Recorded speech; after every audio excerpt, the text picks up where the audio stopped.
마르코복음 4장 35절에서 41절의 말씀입니다. 그날 저녁이 되자 예수님께서 제자들에게 호수 저쪽으로 건너가자 하고 말씀하셨다. 그래서 그들이 군중을 남겨둔 채 배에 타고 계신 예수님을 그대로 모시고 갔는데 다른 배들도 그분을 뒤따랐다. 그때 거센 돌풍이 일어 물결이 배 안으로 들이쳐서 물이 배에 거의 가득 차게 되었다. 그런데도 예수님께서는 고물에서 베개를 베고 주무시고 계셨다. 제자들이 예수님을 깨우며 스승님, 저희가 죽게 되었는데도 걱정되지 않으십니까? 하고 말하였다. 그러자 예수님께서 깨어나시어 바람을 꾸짖으시고 호수들어 잠잠해져라, 조용히 하여라 하시니 바람이 먹고 아주 고요해졌다. 예수님께서는 그들에게 왜 겁을 내느냐, 아직도 믿음이 없느냐 하고 말씀하셨다. 그들은 큰 두려움에 사로잡혀 서로 말하였다. 도대체 이분이 누구시기에 바람과 호수까지 복종하는가? 주님의 말씀입니다.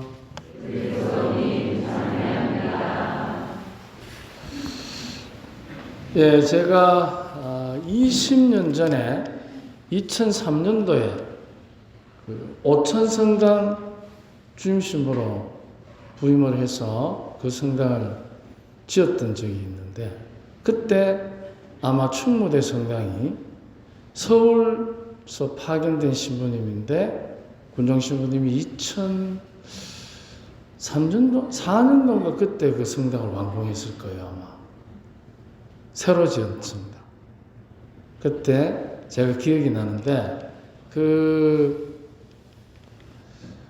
그때 신부님이 모금을 가셨는가, 어디 가셨나 해서 한번 주일학교 아이들이 우리 성당, 오천성당에 와서 미사를 하게 됐어요, 제 기억에. 충무대가 포항 맞죠? 경주. 충효. 나 충무대 군종성당 간다. 충효성당. 그래, 맞다. 충효성당은 이상하신 분 맞죠? 지금 사대리고 계시는. 맞아. 그때 그 성당 지을 때 저도 이제 2차로 자꾸 자랑하는 것 같은데, 다사 성당을 짓고 있을 때, 그때 저희 성당 지은 사람이 그 성당도 지었어요. 동시에. 우리가 다 끝나갈 때쯤 그 시작해서 지었는데, 우리가 이제 성전을 이렇게 짓다 보면 어려움이 있을 때가 있습니다. 대부분 사람들은 그것을 돈 문제로 알고 있습니다. 돈 문제. 사실은 돈은 시간이 지나면 무슨 재주를 부려도 다 해결됩니다. 하지만 중요한 것은 마음입니다. 마음이 모여져야 어려움을 극복해야 합니다. 특히 경제적인 어려움. 그래서 맞다 하잖아.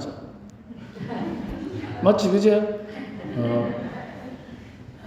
그러니까 마음이 모여져야 어려움을 극복해야 됩니다. 그렇다면 그 어려움 중에는 돈도 결국은 2차입니다. 1차는 반대입니다. 반대. 왜 꼭 그렇게 짓는가? 왜 꼭 그렇게 짓는가에는 뒤에 따라오는 말이 있습니다. 돈을 들여가면서 성당을 그렇게 화려하게 질 필요가 있습니까? 화려하든 단순하든 짓고 나면 가장 혜택을 보는 사람은 누굽니까? 그 당시 짓고 있던 본당 신부님입니까? 아니면 교우님들입니까? 그죠? 그래서 시간이 지나면 그 당시에 대립해 가면서 단순하게 짓는다고 불편하게 지어놓으면 두고 포로가 됩니다. 어디? 입살의 포로. 돌아가면서 이제. 근데 편리하게 잘 해놓으면 칭찬의 주인공이 됩니다. 우리 사는 것도 마찬가지 아닙니까? 가정에서든 직장에서든. 여러분은 칭찬의 주인공이 되고 싶습니까? 입살의 포로가 되고 싶습니까? 우리 모두가 주인공이 되고 싶습니다. 주인공. 독존적인 주인공이 아니라 많은 사람들이 더불어 살아가는 가정이면 가정, 직장이면 직장, 내가 머물러 있고 몸담고 있는 그 공동체가 나로 인해서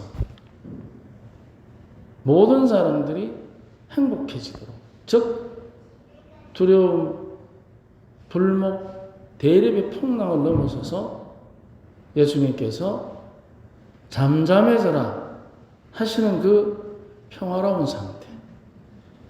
그래서 그 평화로운 상태를 위해서 우리들 스스로가 어쩌면 용기를 내고 나섰을 때, 그때 칭찬의 주인공이 되는 행복한 사람이 될 수 있지 않겠습니까?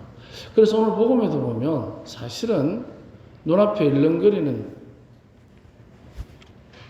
파도가 중요한 게 아닙니다.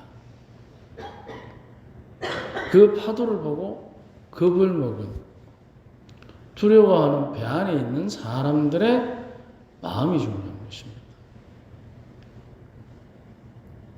풍랑이 아무리 쳐도 믿음이 있으면 풍랑을 이겨내는 용기가 자동적으로 생겨나지 않습니까? 그런데 두려움이 일면 그런 유명한 이야기 아시죠? 냉동고, 대형 냉동고 음식 넣어서 보관하는 식품 창고에서 늘 그 안에 온도가 23도, 25도 유지가 되어야 냉동고가 작동이 되는데, 그날은 그 냉동고 안에 어느 날 퇴근하는 직원이 갇혀버렸어요. 근데 그날따라 냉동고도 어떻게? 꺼져 있었던 거예요. 다음날 문을 여니까 죽었어. 왜 죽었겠습니까? 그렇죠. 마음이 얼어서 죽은 거죠. 우리 다 그렇지 않습니까? 마음이 넓으면 온 우주를 담아도 모자라지만 마음이 좁아지면 은빛 바늘촉 같은 바늘촉 하나 꽂을 자리도 없어지는 것이 마음입니다. 그럼 결국 마음의 풍랑이라는 것은 내가 평화를 잃어버릴 때, 즉 우리는 더더욱이 하느님의 자녀이기 때문에 믿음이 약해질 때. 자, 그러면 이 믿음을 어떻게 강하게 할 수 있겠습니까? 강하게. 믿음을 강하게 하는 것. 그것은 훈련이 필요합니다. 하루아침에 될 수도 있겠죠. 근데 대부분의 사람들은 믿음의 훈련이 필요합니다. 믿음의 훈련은 첫 번째, 기도입니다. 다른 방법이 없습니다. 학생이 학교 다니는 이유가 뭡니까? 첫 번째 이유가 지식을 깨우치려 가는 것입니다. 그럼 지식을 깨우치려면 다른 방법 없습니다. 열심히 공부해야 됩니다. 잘하고 못하고는 다 문제입니다. 왜냐? 공부를 할 수 있는 역량을 키워야 되니까. 그럼 우리 마찬가지예요. 기도 없이 믿음이 깊어진다? 있을 수 없는 일이에요. 그럼 어떻게 하면 기도를 잘할 수 있는가? 기도는 훈련입니다. 믿음이 훈련이면 믿음의 훈련의 첫째가 기본이 기도이면은 기도도 훈련입니다. 기도는 반복과 진심을 통해서만 형성되어지는 훈련입니다. 반복은 같은 시간, 같은 장소, 같은 방법이라야 합니다. 이게 가장 훈련의 기본입니다. 같은 시간, 같은 장소, 같은 방법으로 우리가 기도를 하기 시작하면, 특히 미사. 여러분 집에서 미사 드릴 수 없지 않습니까? 미사를 보고 나면 성당에 와야 합니다. 바로 그것입니다. 같은 시간, 같은 장소, 같은 방법. 이것이 바로 반복이라는 것입니다. 그럼 반복과 진심이 기도의 훈련을 확장시키고 능력을 배가시키는데, 그럼 진심은 어떻게 합니까? 같은 시간, 같은 방법, 같은 장소니까 우리가 같이 머물러 있는 것입니다. 바로 진심이라는 것은 하느님하고 다른 사람하고 나하고 같은 시간, 같은 방법, 같은 장소에 있을 수 있도록 가치 있는 것에 대해서 가치를 두고 노력하는 것입니다. 가치 있는 것에 가치를 두고 내가 노력하면 그게 따라오는 것은 항상 다른 사람에 대한 배려입니다. 배려. 그럴 때 우리는 기도의 훈련을 통해서 믿음의 깊이가 깊어집니다. 그리고 두 번째는 우리가 지금까지 많이 들어온 말입니다. 그게 뭐냐? 회개입니다. 회개. 뉘우침입니다. 우리가 천주교 신자로 살아가면서 내가 뉘우친다는 그 뉘우침의 훈련을 가장 잘할 수 있는 성사가 어떤 성사입니까? 고해성사죠. 고해성사. 이 뉘우치는 것도 훈련이 돼야 됩니다. 이 훈련을 안 하면 뉘우치는데, 내가 다른 사람에게 기분 나쁜 일이 생겼거나 또는 다른 사람을 곤란하게 했으면 굉장히 성사를 보는 요인이 됩니다. 성사를 보는 원인이 됩니다. 근데 고해성사를 할 때 가장 주의할 점 중에 하나가, 고해성사는 징벌의 성사가 아니고 사랑의 성사입니다. 그렇기 때문에 고해성사를 마치 내가 잘못한 것에 대해서 면죄부를 받는 것 맞습니다. 용서라는 단어가 거기 있기 때문에. 하지만 고해성사를 본다고 해서 내가 다른 사람에게 피해 끼친 것에 대해서 책임까지 면제되는 것은 아닙니다. 이런 경우가 있습니다. 아무도 없는 주차장에서 주차하다가 남의 차를 긁었어요. 아무도 없어. 그런데 내가 한번 봐도 긁힌 표시가 없어. 왜? 이것저것 긁힌 것이 많은 차니까. 내가 봐도 아무 데도 표가 없어요. 근데 주인이 보면 귀신같이 알아. 맞죠? 긁은 사람을 보면 별표 없는데 긁힌 사람을 보면 대박 알아요. 그래서 그냥 집에 왔어. 별로 긁힌 것도 없고 하니까. 그럼 성사를 받다. 합당한 보석이 뭐겠습니까? 여러분,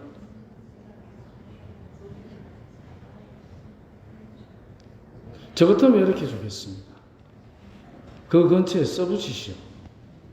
맨날 몇 시에 무슨 색 승용차에 차가 끓기신 분은 연락 주십시오. 근데 그때 뭐 사람도 없고 뭐 보는 사람도 없고 끓긴 자국도 없고 하니까 어떻게? 그러면 묵주기도 5단 하고 헌금 5만 원 다 하셔. 어느 것이 합당한 보석이겠습니까? 판단은 여러분이 하십시오. 그래서 우리들이 고해성사를 본다고 해서 내가 책임져야 될 부분까지, 현실적인 책임까지 면제되는 것은 아닙니다. 오히려 고해성사를 통해서 현실적 책임을 질 수 있는 용기를 진심으로 주는 것, 이것입니다. 그래서 우리들의 믿음이 깊어지는 생활 속에서의 실질적인 실천들, 그것은 기도와 뉘우침이라는 것입니다. 그래야만 풍랑을 잠재우시는 예수님께서 잠잠해져라 하신 그 말씀의 가치를 우리가 깨닫고 살아가 주셨습니다. 예수님하고 이름만 부르면 잠잠해져라 하는 그 말씀이 우리의 영혼 깊이 머물러 있으면서 항상 마음의 풍랑이 일어날 때, 그때마다 잠잠해져라 하신 그분의 말씀의 가치를 우리가 다시 한번 묵상하면서 오늘 하루 주님 안에서 행복합시다. 아멘.